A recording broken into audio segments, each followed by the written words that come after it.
American fighter planes based in England, operating in the skies of Western Europe against the German Air Force. This is the P-47, the Thunderbolt, a fast, tough, high-altitude fighter with a dive like its name and an 8-gun blast in its wings.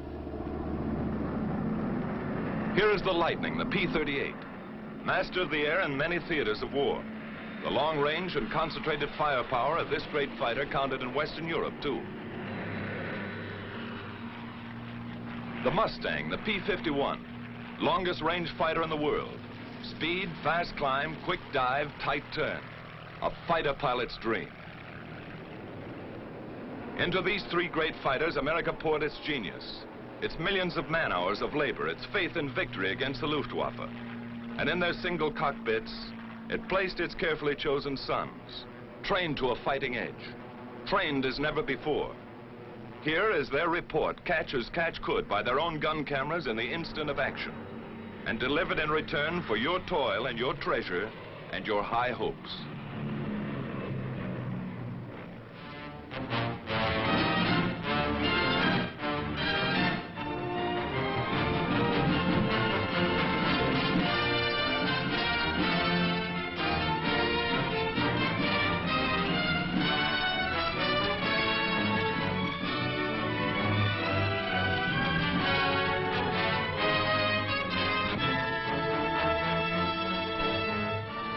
This is a Thunderbolt base in East Anglia on the east coast of England.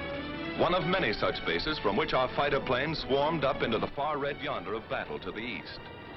Their main job, although they struck many other blows, was to escort and protect our heavy 4-engine bombers, the big friends, against the Focke-Wulf 190s, the ME 109s, and the enemy's rocket-lobbing twin engines, Ju-88s, ME 210s, 410s, and others.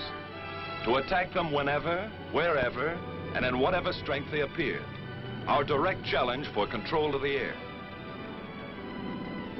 Trucks bring the pilots from the field to the squadron dispersal hut for intelligence interrogation after the mission. Coffee and sandwiches if they want it. Little action today, just a routine escort. You saw 4 190s on the field. That's right. Harry saw them, too. I think it was this field, Jack, farther west. We made the 180 here and flew about 2 minutes on 340. Well, that's about 15 miles south of Hanover. We thought that field was knocked out. They seem like ordinary American boys, but look a little closer. Now they pile in a Jeep and ride to chop. They have Jeeps enough, but they like it this way. They kid a lot, high-spirited. And later they relax and enjoy the not-too-frequent sunlight. Unless some joker is present, and he usually is.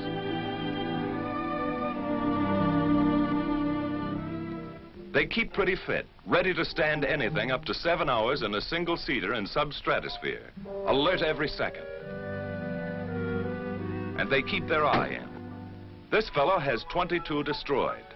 Well, he may have if he keeps at it. And they won't be clay pigeons.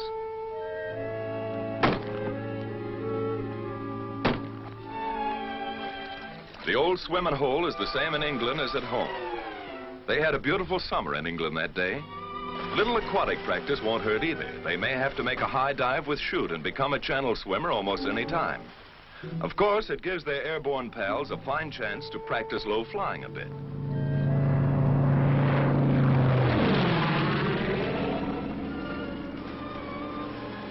The swimmers take no chances on this buzz job. Maybe they're learning not to get behind the 8-ball here. Put the 6 in the corner.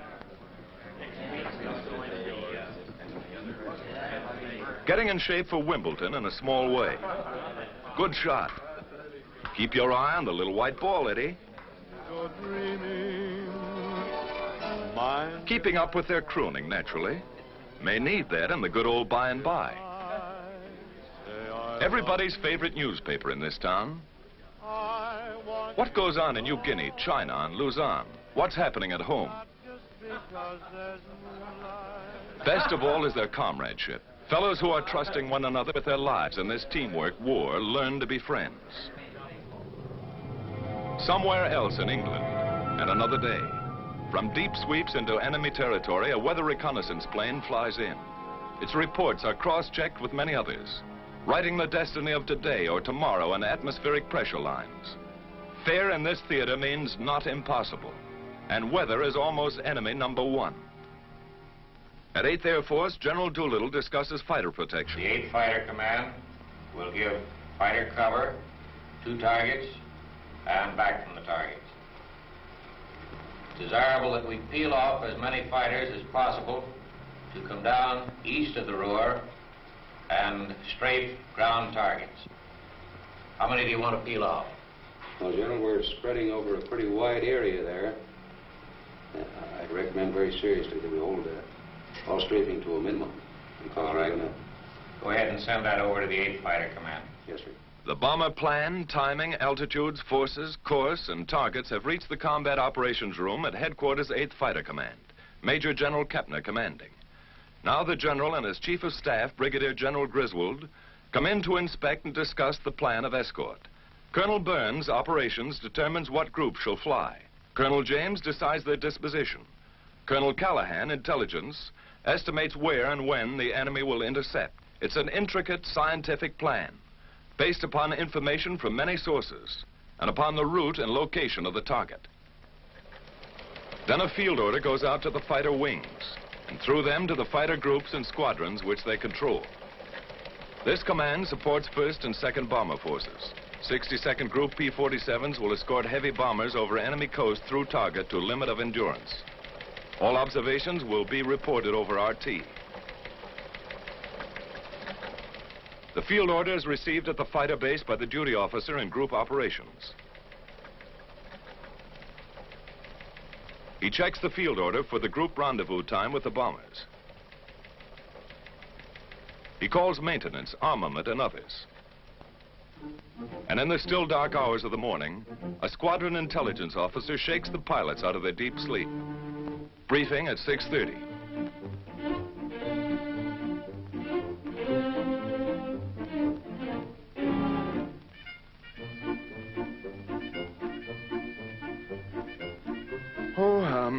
Why can't they fight the war at a reasonable hour?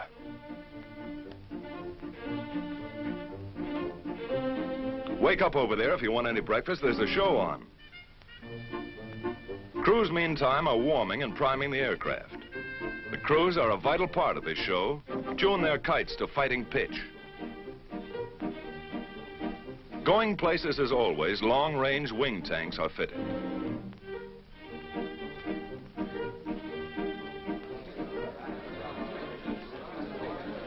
Now briefing and everybody present.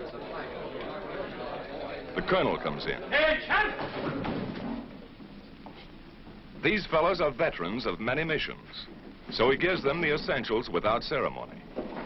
Okay, boys, today we're going to escort 10 boxes of bombers, 36 ships to each wing. We're on the front end of the 1st Task Force, picking them up in the Mannheim area, around the target, about 20 miles east of Mannheim, at which time we will proceed up to the aerodromes north of Frankfurt, where we will strafe. Now today, I want to use the same system we used the other day. That is, dividing the field up into sections, one squadron only on the field at one time. When the ammunition is expended from that squadron, you'll move up and let the other top cover squadron come down and strafe. Okay, boys, we'll start engines at 8:50, take off 8:58 to 9:06, rendezvous with the big friends 11:04, escort until 11:24, strafe until 12:16. The pilots make notes on the back or palm of their left hands. No chance of losing that little memo in a moment of excitement, or not much chance. Okay, any more questions? Intelligence? Intelligence takes over. Gentlemen, you may expect considerable enemy opposition today. The Germans have brought in some 100 single-engine fighters, chiefly 109s, some 190s, to stop the American drive across the Rhine. Watch your flank at the Rhine River, at Mannheim, and particularly in the Frankfurt area. Now, after the break escort, There are 4 aerodromes which we marked in red pins. You're free to strafe those aerodromes, but watch out for the flag. There are probably about 30 guns on each airfield. Send a flight down to silence the guns before you attempt to hit the planes on the field. Then time check. A minute is a long time for an airfighter. In 10 seconds, the time will be exactly 0658. Good luck, man.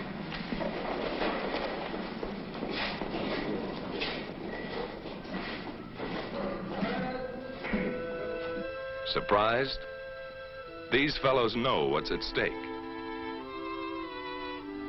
Each man takes his emergency kit and empties his pockets. A scrap of paper might tell a big story to enemy intelligence if he has to bail out. Last but not least, each pilot picks up his chute and rubber dinghy on the way out.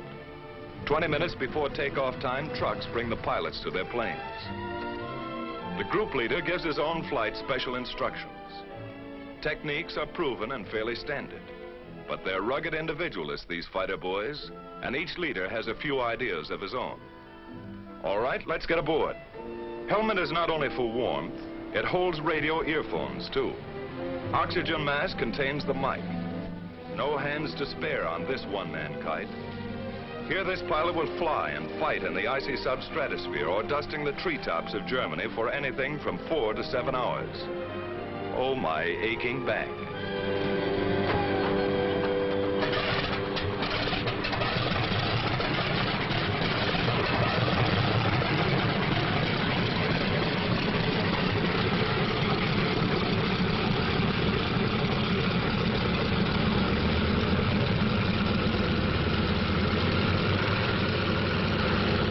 All clear? Let's go. Take off by 2s on the quarter minute. Element leader and his wingman. Expert takeoffs and landings are a point of pride with every squadron.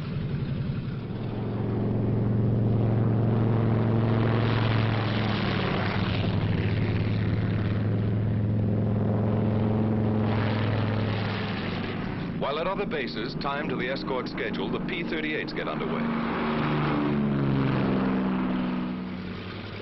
And at still others, here go the long-range Mustangs to keep their rendezvous with the big friends someplace deep in Germany. Somewhere out there over enemy territory, near or far on the long route as the bombers go out and come home, each of these fighter formations will make rendezvous with them at a certain point on the exact minute. These thunderbolts climb steadily over the channel and into hostile air. They keep fairly close together to prevent wandering and to save gas. That all-important item for the long-range escort fighter. He can't borrow a couple of coupons over Frankfurt or Cologne.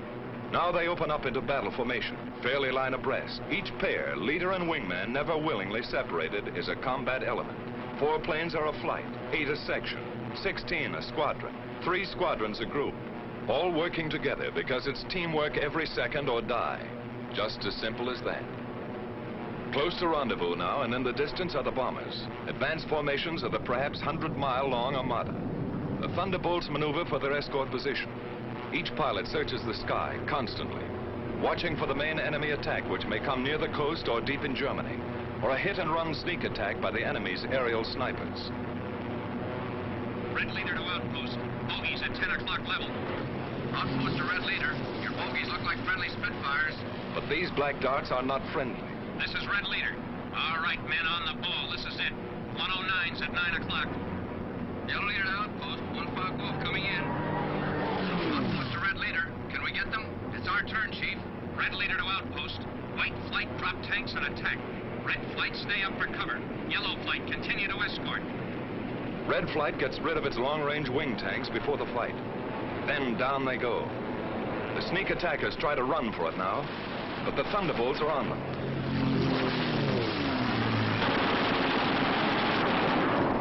With the touch of the finger on the stick, a camera and 8 machine guns are put into action. Small cameras set on the wings make the record. Poor pictures due to gun vibration. But you see it when it happened, as the pilot saw it.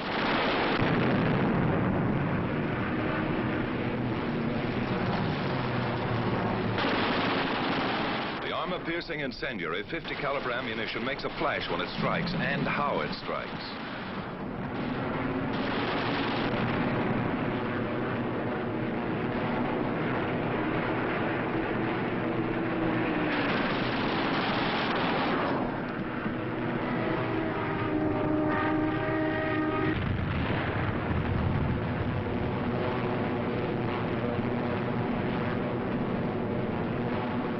Bombers, ready with their own guns for anything that slips through, didn't need them this time. All over now, just a skirmish, part of the escort routine. The flight reforms and climbs to regain its position with the rest of the squadron. In the distance, coming in to relieve the Thunderbolts, is a group of Mustangs. This is Red Leader. Okay, men, it's time to break escort. Mustangs coming in at 8 o'clock. The Thunderbolts break escort. They head for home, watching for every possible strafing target on the way. The Mustangs, far in the distance, sweep the surrounding sky as they come in. Next to the belly or wing tank, which doubled the fighter range, the most important feature of long-range fighter escort was the relay system. Because of differences in bomber and fighter speeds and the need of much weaving, fighters used up their time and distance almost twice as fast as the bombers. Thus, the same group of fighters could remain with the bombers only 25 to 40 minutes out of a 6 or 8 hour mission, going and coming. And 1,000 fighters might be needed to keep anything from 40 to 100 on the job at all times. While the enemy could strike with 250 at any point he selected, our fighter groups had to relieve one another at rendezvous points all along the route, like this. Simple in diagram, but difficult in the limitless, often weather-blinded spaces of the enemy air. It took planning, leadership, and most of all, it took individual fighting skill and courage to match the enemy's tactical advantages. Forewarned an hour and a half by his radar as our bombers gained altitude over England, he had plenty of time to mass his fighters at his chosen point of attack and to outnumber our escort at anything from 2 to 1 to 10 to 1.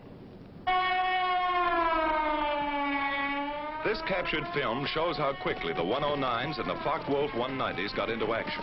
They were as grimly determined to stop these great daylight thrusts into their industrial heart as our bombers and fighters were resolved to press them home to the hilt.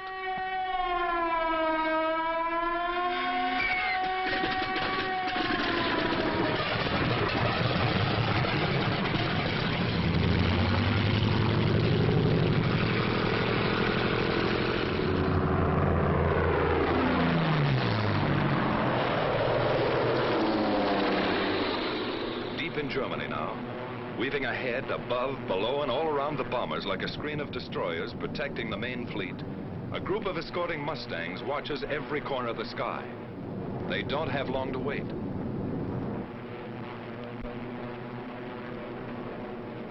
Ceaseless training plus battle experience has taught them to recognize the enemy almost by instinct. Where they are, how they act. First hostile aircraft is spotted. Blue Leader here. Watch it, fellows. 109 to 10 o'clock. The enemy fighters are massing for an attack on the bombers while our pilots watch every move of their very tactics. Yellow Leader to Blue Flight. Looks like they're trying to lead us away from the bombers. Green Leader here. You're right. Here comes another. 9 o'clock. Blue Leader here. Blue Flight got tanks. Yellow and Green Flight stay up for cover. The Mustangs drop wing tanks and plunge into the fight.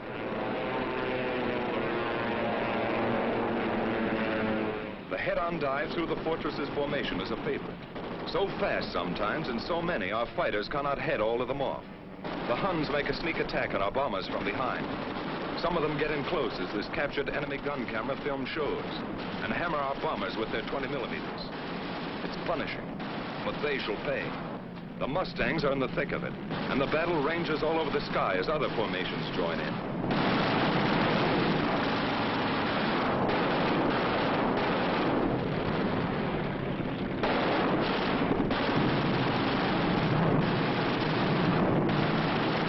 Jerrys attack in waves and sometimes inflict great damage before they're driven off.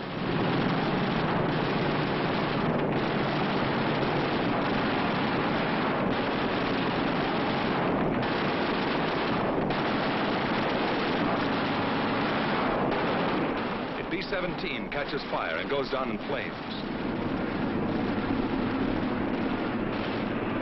The German pilots are determined. So are ours. to the death.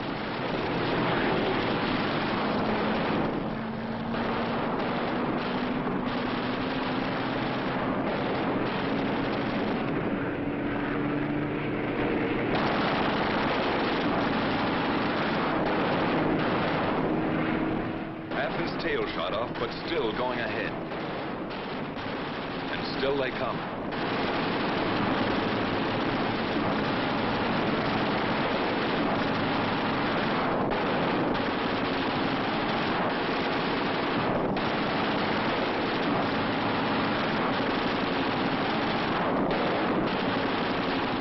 We lose another, but they cannot stop us. Our fighters, often heavily outnumbered, engage the enemy all over the sky. And this battle is only one of many. Day after day, month after month, Mustang, Thunderbolt, Lightning against the ME-109s and the FW-190s. Our fighters attacked, attacked, attacked. 2 into 10, 6 into 50. They broke up the enemy's mass assaults. Then his shattered flights were pounced upon and destroyed individually. Our victory column soared at the rate of 4 to 1. Great and gallant days they were. Many new aces, many empty places. Victory, victory, death, victory, victory.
While our ever-increasing fleets of fortresses and liberators pressed relentlessly onto their targets, whenever attacked, they defended themselves with legendary gallantry and effectiveness. If a missed rendezvous or other misadventure, due usually to blinding weather, prevented fighter protection somewhere, they suffered heavy losses. But no American fighter ever failed them because of enemy odds, however great. Never was a mission turned back by enemy action. Our bomber and fighter losses, though strikingly less than the enemy's, were heavy. But the home front sent us more bombers and fighters, and more well-trained pilots, and our fleets grew mightier by the month. But the enemy first-line operational strength was maintained also. The great air battle of Europe was still undecided. In February 1944, there was a sudden change. Our fighters were ordered to range wider, even at some risk to the bombers, to seek the enemy instead of waiting for him, and above all, to follow him to his destruction. A gigantic fighter battle raged across the European skies, with victories by our fighters alone of 60, 85, over 100 destroyed each day. The fight came down from almost invisible heights to the final decision, perhaps only a few feet above the ground. Enemy warplanes of every kind and in fantastic numbers were splashed all over the landscape of northwestern Germany and occupied Holland, Belgium, France.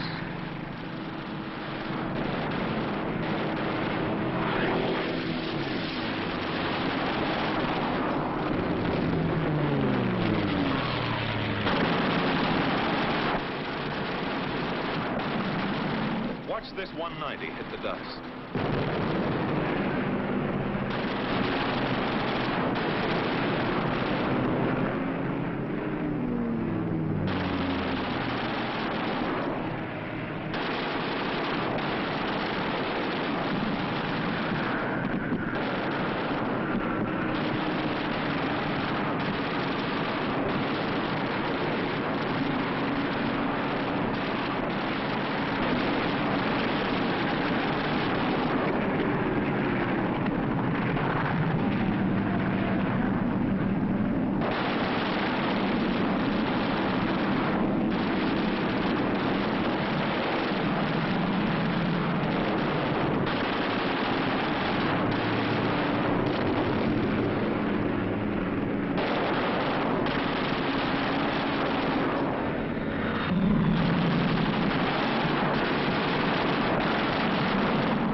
was a crucial battle.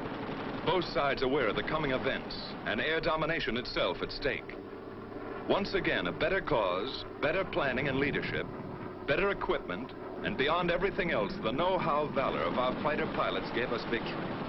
Only this time it was decisive. So many of his aircraft exploded over his own forests and housetops, or were driven, flaming wrecks, into the ground. So many of his famous fighter leaders met death at the hands of some grimly determined boy from Illinois, or Wyoming, or wherever, that his morale was shattered. His defense plan was smashed. The Luftwaffe cried, "Enough."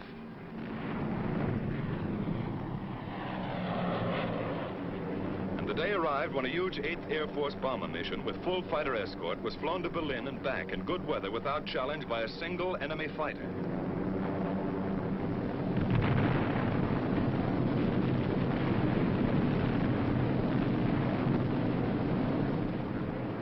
Quickly now, our long-range escort fighters seized their opportunity.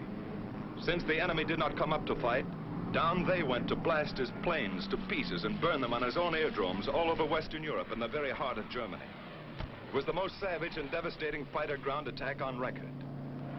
Returning from unchallenged escort duty and on many special missions, they burned his aircraft by hundreds, harried him from one airfield to another, forced on him a degree of dispersal ruinous to his efficiency. His frequently intense light flak, sheets of machine gun fire from flak towers and ground installation caused losses, heavy ones. 4 times as many as the same number of fighters would sustain in aerial combat. These are the films of the victors, and they do not show the cost. But our fighters never flinched, and by their fine courage, facing destruction in single-engine planes only a few feet above the ground, 500 miles from their bases, they smashed the heavily concentrated front-line operational strength of the German Air Force forever.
These Jerry revetments could be attacked only through the front door.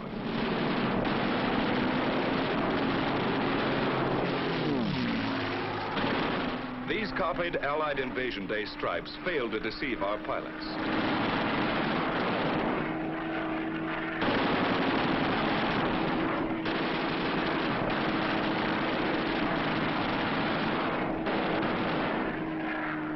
The enemy often dispersed his aircraft in the woods fringing his airdromes.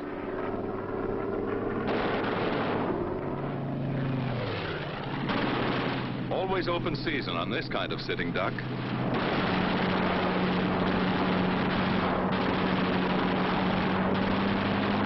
Watch this boy reef it around for another crack.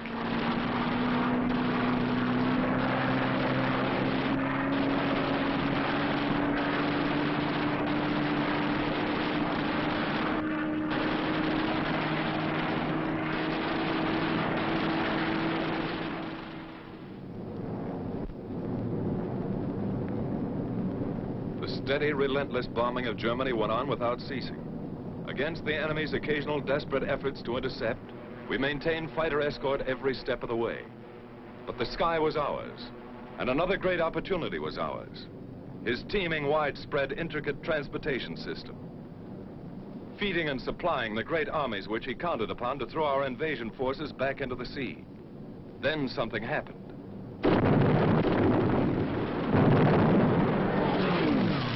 The enemy's roads and railroads were struck with a mighty force of air power.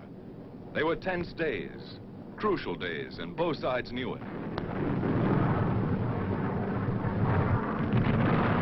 Our fighters, freed by their bitterly won victory in the air, became a dominant factor on the ground. These thunderbolts are dive bombing. They strike home. But by far the greatest, the almost paralyzing destruction they inflicted was by the burning, hard-hitting fire of their 50 caliber guns. They exploded locomotives by the thousand and burned freight cars in uncounted numbers. No train in daylight hours was safe. No marshalling yard a haven. The enemy's desperately needed rail transport system was shattered all over the map.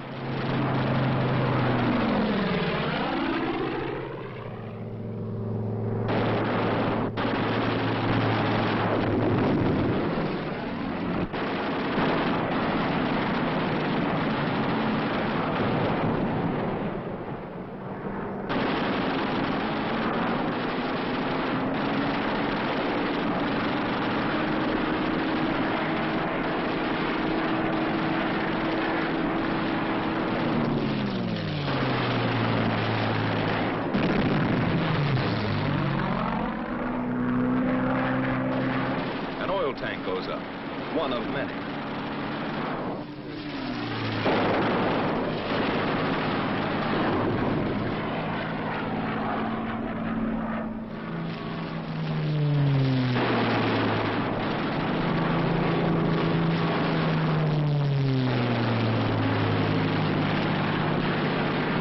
No mistaking gasoline when you hit it.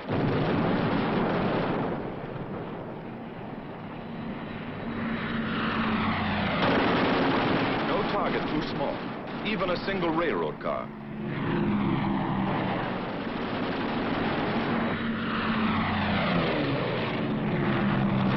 The Hun tried to hide his trains in the woods, but it did not save them.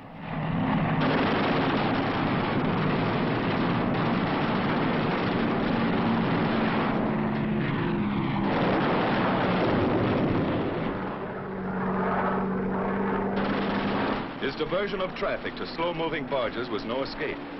The hail of our fighter fire swept the canals.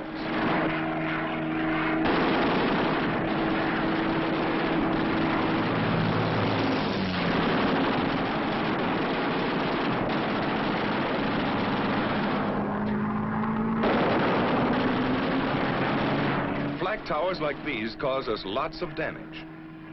They took plenty in return. Radio and radar stations came in for a special beating. Flak and machine gun defense was forced upon the enemy wherever he hoped to move. It was intense. Watch these bursts of light flak. Much of it our skillful pilots knew how to avoid. Some of it cost us grievous losses. None of it turned us aside.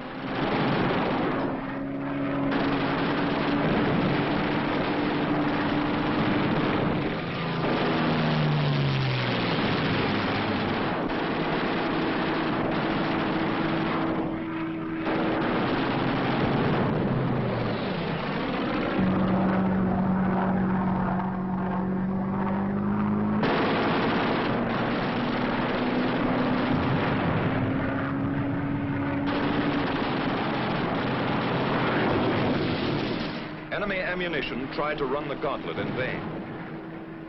Watch this staff car of a high German officer. Was it Rommel? Could be. At the same time came such a scourge of road traffic as never before known. The enemy could move his convoys effectively only at night, was delayed and destroyed wherever he turned the wheel. What did this mean to the German armies in the West? How did it count on Invasion Day and the Battle of Normandy? Here is the picture of the enemy's transportation system as he was able to take it into the crucial test. Yes, this is the report our fighter pilots send back to you. The great armadas of our bombers sailing unhindered through the enemy air.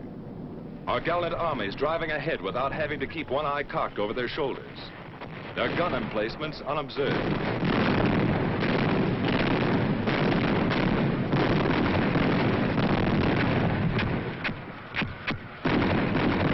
Everywhere above the mighty battle was and is the flash of American fighters. The Thunderbolt, the Lightning, the Mustang. The Germans see them deep in their own sky and cringe. Our men see them above the grim fight and cheer. There are remembered names in the mess halls. Major Gerald Johnson, a crack shot. Major Goodson, gallant fighter. Major Dwayne Beeson, great tactician. Captain Eugene O'Neill, one of the best. Major Don Gentili ran up a flaming record. Colonel Don Blakesley, great leader of 4th Group. Major Walker Mahurin, one of the first and best of the great aces. Major Bob Johnson and all his victories. Lieutenant Colonel Gabreski, with a great career. And Colonel Hubert Zemke, famous commander of 56. A score of victories or more on the records of them all. Duncan, Schilling, Pretty, and many, many others. But this is not the story of our heroes. It belongs to all our gallant fighter pilots who in the decisive hour smashed the Luftwaffe and gave us freedom of the air.